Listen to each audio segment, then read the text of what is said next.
F-talk. F-T-O-C, F-talk. It's like Klingon or something. Alright, so let me ask you guys, I want to make sense out of this T. The T thing that's in there, the F of T. Because I think that might throw some people off. So, if I want... Let me see. So I've got this function that exists. The function exists. And I want to be able to talk about the area of that function up to a certain point. So what I'm doing is I'm creating a new function whose input will be this other side. Exactly. So if I say I want to go up to this point, the function will have the value of this area here. That's what I want. I want a function that talks about the area under some given curve. So this thing exists. But I want the function to be of x. So we use what's called a dummy variable. All of the variables are dummy variables. They're taking the spot of something that I don't know yet. Right? It's just like dummies take the spot of humans when we don't want to kill people. So I want to be able to say, this is going to be the area function. So the area under some given curve from A to this point. So I can't have this be the x-axis. You guys see that? I can't let this be the x-axis because x is supposed to be how far I want to go. Do you understand that? If this is the x-axis, well, what's the value of x? Well, there's no value of x. It's every value. It's everywhere. But I want x to be the certain value where it stops. So we use t just for a minute. We just use t for a minute. It's still a function. I could still call this the x-axis if I wasn't talking about the area under it. I just have to use a different letter for a minute. Yeah, that's right. There you go, John. Dummy variable. I can use whatever variable I want to do any damn thing, right? We can use the letter P if I'm talking about profit. You can use W if I'm talking about whatever. I like it.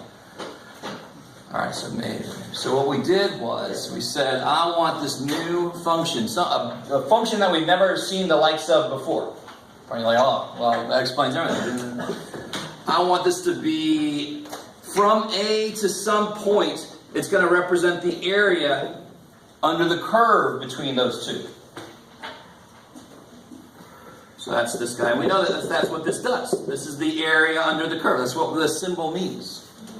But now we're making it into its own function. So you can tell me, all right, I want 7. What's g of 7? Well, let me just find the area from A to 7. And what's this A? It's anything, to be honest.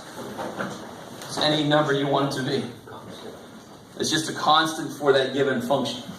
All right, let me stop there for a second. Do you guys see the reason then when we have x's on this guy and t's on this guy? Because I want to use x's for the function I'm creating. I can't use x's for the function that exists, that this new function is going to be built on. So there was a question the other day that I explained. I thought my explanation was okay, but it got to a deeper misunderstanding possibly, and one that you're not responsible for. This is new. You've never seen shit like this before. So somebody's asking, why did this become f of x? Where the t's go? Well, the t's are just dummy variables. Okay, so what we did was, we did a little discussion about, if I change this by a little bit, how much would the g change? G would change by this area here, right? And then we said, let's use, let me see if you guys, maybe this is good to go. Not such a quick overview. Let's remember exactly what happened. So we said, all right, so what is the area of this rectangle I just drew? Yeah, it's h times f of x, right? And the limit as h goes to 0, this is truncating it a little bit, of that divided by h. Well, why is that true? Well, just because, bam.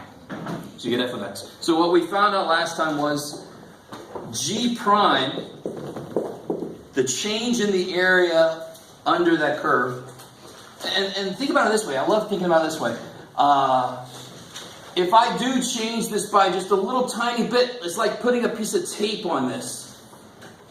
like putting a piece of tape on that. So how much area is that tape going to be? It's going to be this little bit times f of x. So how much will this actually change by? It'll change by f of x. So the change, let me write it like this. We've seen this kind of thing. The change in this area will be f of x times dx. Let me let that soak in. So the amount that I change here, the amount that I change this x by, times how tall this thing is, equals how much this area changes by. That's the area that I added on. One thing I love about this, watch, I think I've shown you this before. Let's just do this. What's the area of the circle? Pi r squared. Now what if I add, so that's r, here's r, bam. What if I add a little bit to the r? What if I make it dr like that? Then it's going to be, this is the new circle here, right? I made it a little bit fatter, right? What I really did was I added tape around the edge. And that's how I can do just a little tiny bit. We think tape is pretty thin. That could represent my dr. Very tiny amount. So if I put tape around this, how much did it actually change it by? Well, what is that? What's the total length of that tape? 2 pi r. And what's the derivative of this? 2 pi r, of course. So it means if I change the radius by a little bit, how much will my area change by? Well, the circumference. Because if you change the radius a little bit, you're adding another circumference on is basically what you're doing. So what am I doing here? I'm adding another one of these on if I go a little bit further. So how much will the area change by how big the function is at that point? Of course. So the big thing to take away from this, even if you don't quite understand, and if you weren't here the other day, you should go look at the video. I'm a little more explicit in this step, right? A miracle occurs basically up here, but go back to last time. If you weren't here, the big takeaway is this means, this is huge, so this means that g of x, how do I go from g prime to g? What did I apply? What did I do? Antiderivative.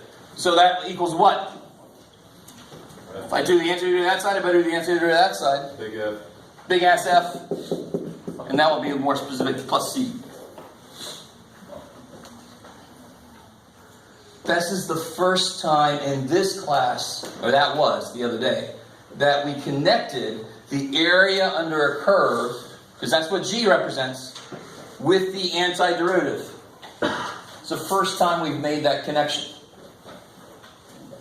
Y'all like, and keep going. Well, this is huge. I don't know if you obviously don't understand how huge it is. That's big.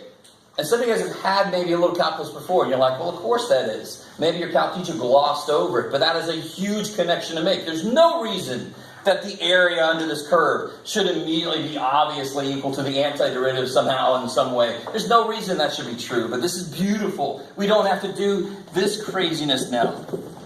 Blah, blah, blah, all that crap, right? We don't have to do that. It's sort of like when we started doing rules for derivatives instead of using the limit definition. It's the same kind of transition. All right. So this is the, where am I at? Oh, this is the fundamental theorem of calculus, part 1, right? Otherwise known as F-Talk 1. F-Talk, right? Yes. I don't know. It sounds Klingon to me, but I don't know Klingon.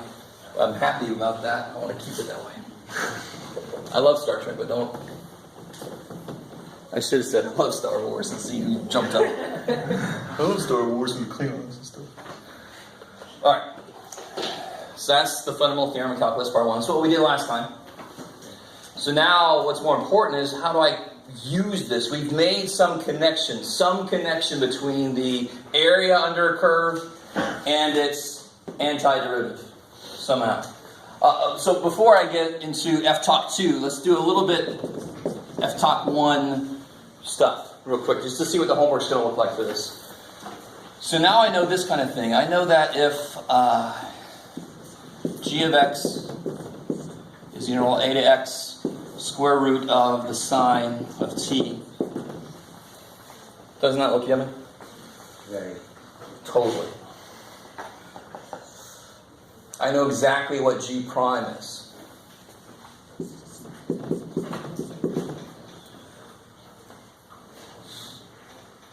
And just look back here. If G is integral ft, G prime is f of x.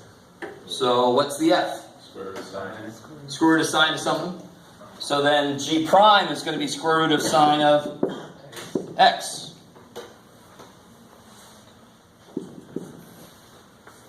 Not plus c, right? Yeah, I just want to see if anybody yell at me. We just took a derivative, so we don't have to worry about plus c in that case, right? So we're undoing, this kind of makes sense. If the integral is the same thing as the antiderivative, and those are something we just proved last time and today. If the integral is the same thing as the antiderivative, when I take the derivative of it, it should go away. Isn't that sort of what happened here? The part that we have to get used to is, like was said the other day, and I think hopefully it made sense now, that t is just a dummy variable. It's being evaluated at x, but this represents the entire function. Because what does this function do? What does this function here do? The way I've written it. What is this function all about? The what of the region? Area. Area. Beautiful. So it's got to consider the entire function at once in a way, until I tell it where I want it to go, and then it's still got to do all the sums of all these things right here. It's got to do the whole function. So this represents the entire function. This is at that point x, because that's going to be the tape that I put on at that point x. So t doesn't become x. I can replace the dummy variable t with the point that I'm interested in, is the x point. Okay, maybe. So on one level, this is silly. This is like, if I add 7 to a number and then I subtract 7, I get the number. Whoa! So if I integrate something and I take its derivative, of course it's going to come back to what it was. Because integration and derivatives are opposites. Because the integral is the antiderivative. You can't get any more in-your-face opposite than that. I am the antiderivative. Well, meet the derivative. Oh shit, things happen. Right? They kill each other. This little dude's like, oh, thank God. Okay. Sure. Let them kill each other. That's right. Just hide somewhere. Then be the Frodo. Frodo or Bilbo? Frodo. Bilbo. Be the Bilbo. Oh, now I'm really getting. Okay. All right. So that's and one little. All right. One more. That's pretty straightforward. So let's say that doesn't matter what I call it. Let's say y is the integral 3 to x. T squared over t minus 1 dt. So what's y prime? X squared over x minus 1. Yeah, x squared over x minus 1. Bam! Right? And not integrating, so you don't put the plus c. So many guys I train too good with the plus c thing. You just start throwing plus c everywhere. I've got to be right about half the time. No. You're taking a derivative, so I don't need the plus c. All the constants would die if they were there. Okay, so far so good, right? Alright, so this one little thing's going to happen to you. You're not going to go crazy with this, so don't get overly freaked out. Just get normally freaked out. Here's one little difference here. Let's say I'm going from... One thing I want you to realize is the theorem itself doesn't care what's there. It's just a constant. So one thing I could do is something like this. Doesn't matter. 7 to x squared. Oh shit. Hyperbolic tangent of the natural log of t. Who cares? Who cares? A function, I can make it purposely disgusting because I'm not going to do anything to it. The big deal here is what's this a function of? This is a function of. Let me write it more specifically. There. It's always a function of x. So it's exactly the difference between, how would you take the derivative of this? What would you do? What's the derivative there? Cosine. I love the way you guys are like, something's going on. This guy's got something. But what's the derivative of this? It's cosine x squared, right? Like always. Times the derivative of the inside. So what would you do if that was just an x? What would you do if that was just an x? To use a f talk. ln x. Tanh of ln of x. But it's really that, right? X squared. So the rule for the derivative of an integral is you just put that there. That's the rule. Just like the rule for sine is this derivative becomes cosine. Then I go, oh shit, the inside's not just x. That sounds like chain rule. And the inside is not just x. So it will be this times X cubed. 2x. You're not integrating, you're taking the derivative. Oh.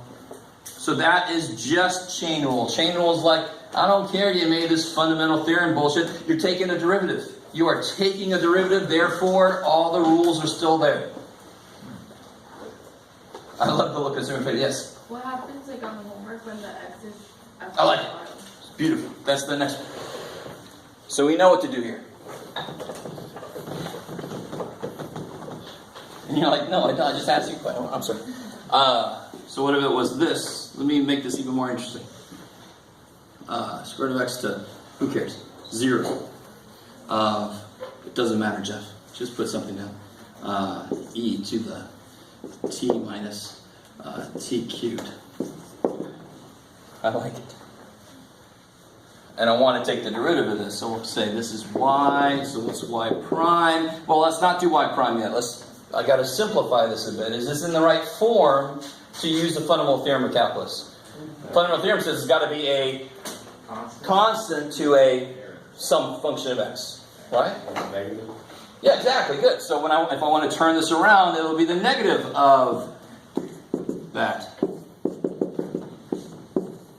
which you could just bring inside here if you wanted to, but it's just going to be the negative answer at the end, right? Now you can do the derivatives. Now it's in the form that the fundamental theorem understands. So what's the first step of this? E to the square root of x minus the square root of x to the third. I like it.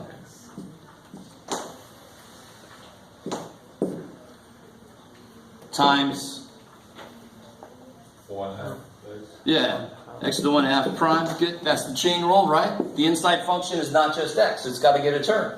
So the integral gets taken the derivative of, and then the inside function has to have its derivative done. That's chain rule. That's all it is. It's chain rule.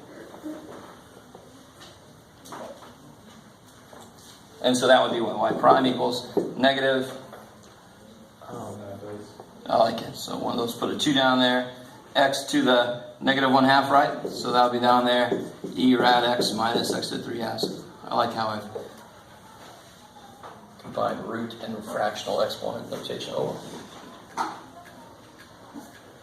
So you gotta love the rule. This is even, well, it's not easier than E. Nothing can be easier to the rule than the rule for E to the x. But all this rule says is whatever this is, I don't care how ugly this is, the derivative of the integral is just put this in place of it, right? Put the function of x in place of it. Then you got to say, oh shit, this gets a turn like always. We did that here. Of course we did. This would be times x prime, and what's x prime? 1. So that's the same as anyway. That's what I told you before. We always do chain rule. It just doesn't show up unless this is something other than just x. Then it shows up. Then it's not just 1. I love it. I love it. Alright, so let's do the F-Talk 2. That's the one that's actually going to be more practical. Not as practical. I'm not saying this is not practical. The next one is going to be what rules your life, depending on how much more math is in your future. And if you like math, you should be okay with this. Integrals are what allows us to, if I know the rate of change of something, integrals is what allows me to figure out, well, how much was the total change then over a certain period of time? And in science, very often, we know how things are changing.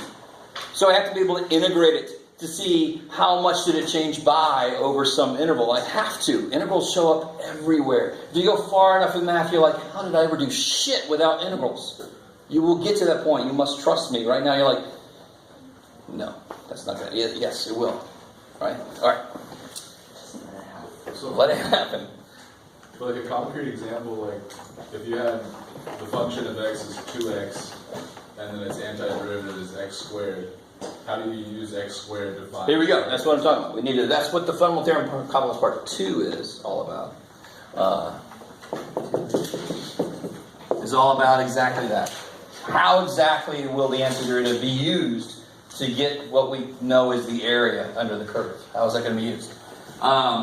So, I wrote my little notes down. Keep me straight. How did I want to attack it? Okay, cool. So we had the discussion earlier about the whole need for t and all that stuff. So what I'm going to do is, let me see if I can do this. How did I want to do this? Sure, we can keep the t in there for now. Alright, so for an integral, I always have a function that's given. I'm looking at a function, and I want to find areas under its curve between something and something. So let's say I want to know the integral, let's use x1 and x2 just because. The reason I use that is because in the book they use a and b, but a was kind of like part of the fundamental theorem of calculus part 1, which is a mistake on their part, I think. So this doesn't matter what the limits are. This is going to be my limits. I want to know the integral from x1 to x2, f of t dt. So I got my function, and it can look like anything. It can have some negative parts to it, doesn't matter. Whatever it happens to look like. All right. This would just be what? Negative area. So it's going to take away from it a little bit. I like it. And in physical reality, negative normally implies flowing the other direction.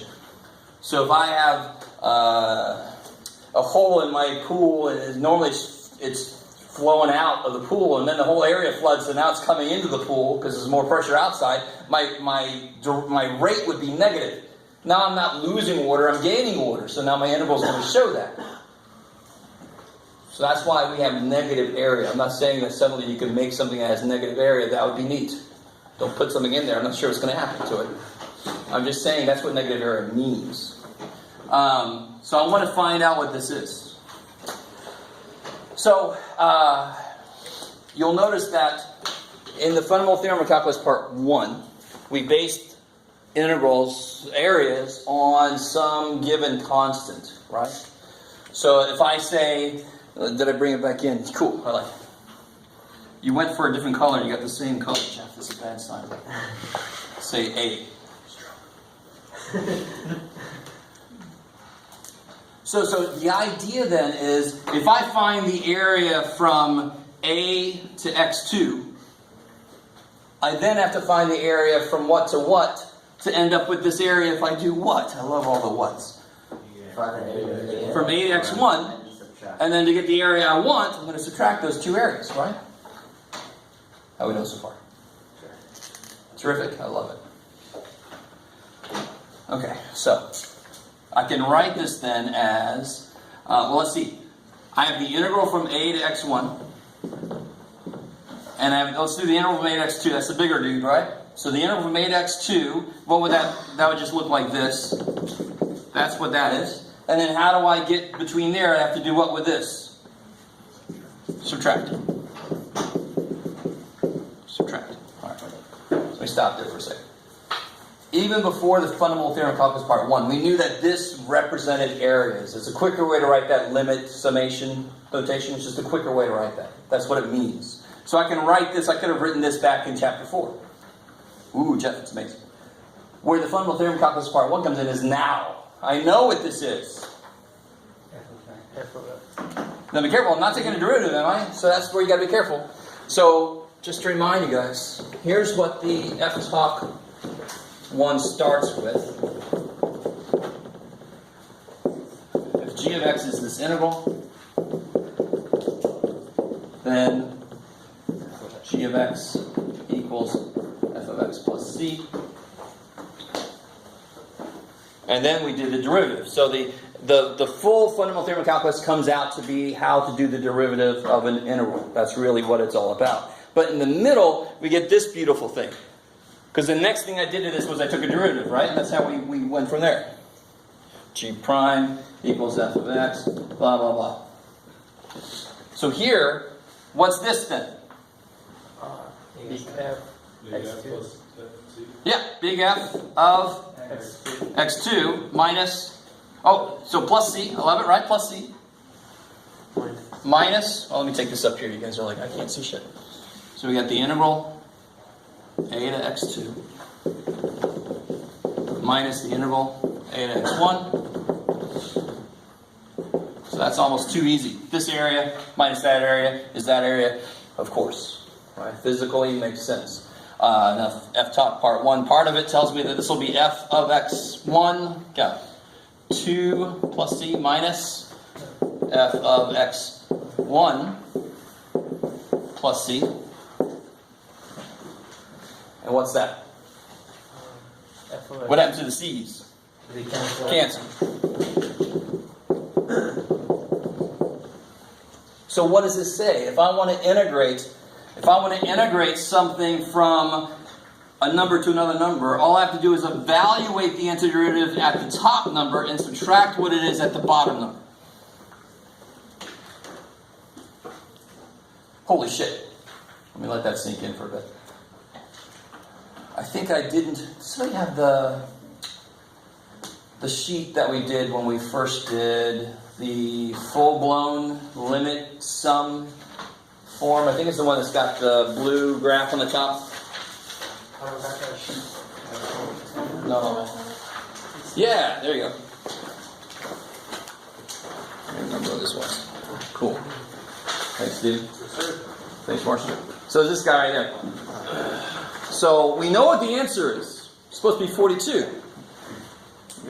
We did that whole thing already, about 42. So let's redo this using what we just discovered.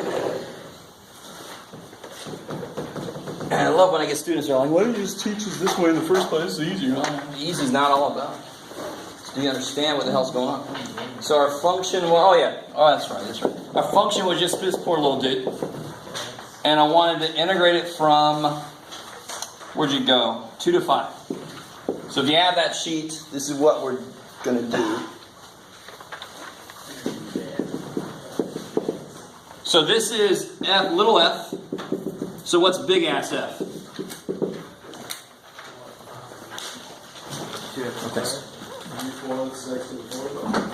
Yeah, so if you have any trouble with this, watch how you can do this. Write the 4 there. This is x to the first power, so now it's going to be x to the 1 plus 1 divided by 1 plus 1. A lot of us seem to have trouble with the number, so just attack it with the rule. What's the rule say? If you try to integrate that, you'll get that. You increase the power by 1 and you divide by that new thing you got. So it'll be x squared divided by 2 Plus c. plus c. I like it. So those go down so that you get 2x squared. Alright, let me let that sink in. But we've already proven, if I don't do this little step for myself, even if I do, what's going to happen to the c's and the word? Always. They're going to cancel. Yeah, here I did it for every function that ever existed. I just did it right there. So of course for this function, the c's are going to cancel. Because each piece is going to get its own c. They're going to cancel. So all I need then is here's how we write it. This is going to be 2x squared evaluated from 2 to 5. That is just the notation that we use to tell myself, oh yeah, I got to throw a 5 in there, and then I can subtract what I get when I throw a 2 in there. It tells you the endpoints of what to plug in. So directly without c, like writing it. Yeah, you don't need to write the plus c because it would cancel anyway. The only time you need a plus c is if I don't have these. Then I have to be general and just leave the plus c in there. How do you say that notation out loud again? I didn't. It doesn't have a bar notation. No, it doesn't have a thing. Not the name of it, but the way you were describing it. Oh, it's from evaluate 2x squared from 2 to 5. Oh, okay. Yeah. So this just tells me the range I'm evaluating it over. So this will be f of the top dude, right? So it'll be 2 times 5 squared minus 2 times 2 squared. 50 minus 8, which is 40 frickin' 2. Much easier, right? Stupid Jeff and your math bullshit, just tell us that. Right? I'm sure some of you guys are thinking that, just to let you know. Now, just to remind you, you are wrong if you're thinking that, because how did we get to this point? By hopefully understanding what goes into it. I can't just tell you this without you knowing what went into this. A lot went into this. And this is just the surface of the history behind developing this. You gotta understand, we just learned hundreds of years of work. Bam, right there. It's crazy. How do you feel about that? I mean, that is sort of like, doesn't it feel sort of like the transition from limit definition of derivatives to just being able to take derivatives directly? I mean, that. I remember this myself as a student. It's like, oh, thank God. So that's finding the difference in area. Like the f of 1 is like just one area, and the f of 2 is a difference in area. Yeah. So when I did 2 times 5 squared, that was this. And then And when I did 2 times 2 squared, that was this. And then this was the actual from 2 to 5. Okay. And that's what you would be trying to find the x1, x2, the chain. Usually. They have to tell me these. Yeah. Yeah. Okay. That was the 2 to 5 they told me. Why is it from the A? Why? Oh, that's how we developed the idea of how an integral relates to an antiderivative. It's how we developed it. So what's interesting is, in this notation, it doesn't matter what that is, right? It's kind of unfortunate. There's a bit of an overlap between what we decide as notation versus how does that relate to this A business. And normally I think of it as A as always being like 0. Sometimes it matters what that is, but normally it doesn't with using fundamental theorem calculus part 1. So here, that A is kind of like in the background. It doesn't matter. The plus C actually kind of captures a little bit about what that might be at A. If you want to look at it, sometimes you can look at it like that. But it doesn't matter. As long as it's a constant, it doesn't really matter. And why is that? If I would have put this in the middle instead of there. Sorry, Ben. I'm fine. Stay with me now. This is kind of neat. And this kind of gets at your question. It doesn't, if I put it there, it seems like it would change everything. But it don't change shit. How do I get this? It would